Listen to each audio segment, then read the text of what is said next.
I'm Jasmine. I'm sure you know that by now, but anyways, so I love that you asked me these questions because I love answering stuff about being a teacher someday because I think it just gets me more excited and helps me improve and helps me think about what I actually need to do to be a good teacher and to help students out. So when you ask the first question on what dispositions do you possess that you think will make you a successful teacher, well, I have a lot of patience with kids. For my job, I work for respite, and I have to work with kids that are disabled. They have all disabilities. Some may not talk, some may not use the restroom. It's just a learning process for the both of us, and so I have to communicate with them in ways that people usually wouldn't communicate. And they are a lot of work. They run 20 miles per hour, and so you have to chase up with them, and they might not like what you want them to do. So you just have to have a lot of patience and love and caring for them and to know that they're important. And like I said, I've had experience with kids, and I've also had experience with lots of kids that do not have disabilities. In my church, I'm a primary teacher for 4 and 5-year-olds, and so this was like a really neat experience because I was able to conduct lessons and get lessons planned for my class, and I was able to get the feel of what my teaching career is going to be like.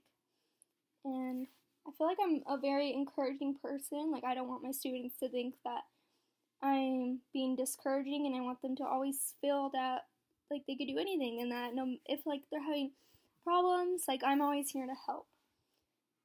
For the second question, when you ask what dispositions do you need to work in before you enter the classroom as a first-year teacher, well, this is hard to admit, but I need to work on my organization.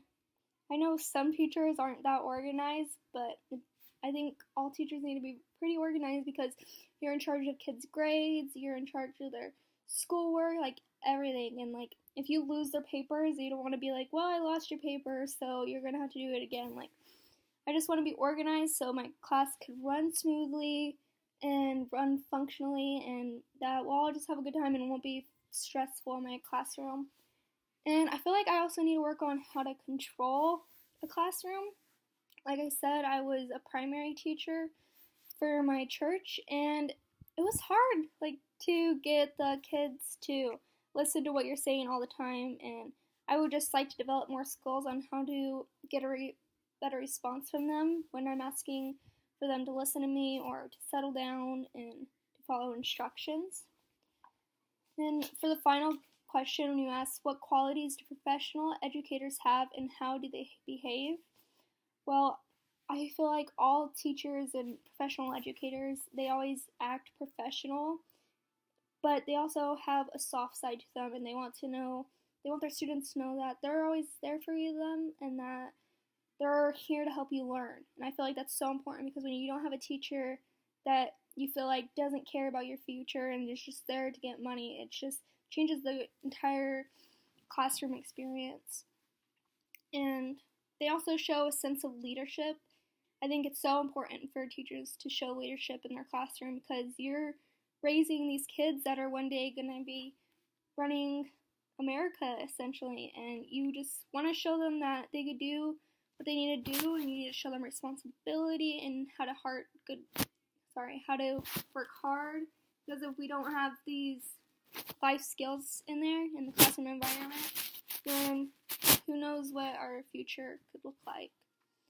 And like I said about them being soft, they're also stern at times. So when stuff needs to be done, they're stern, they're serious, they want things done. And it gains a respect between the teacher and the students, because when you don't have a class that respects you, then it's hard to get work done, and they might see you more of as a friend than a teacher. And I think it's important to be a friend to your students, but not to the point where they think that you're your buddy on the playground. So I think there needs to be a little balance in between there, and I think that's what teachers do excellently. They know how to run their classroom. They're mostly organized, and they have guidelines and rules, and they follow the rules. And I think that's what's really important. And I'm excited to maybe be that teacher someday and be a teacher that kids look up to me to. So yeah, thank you.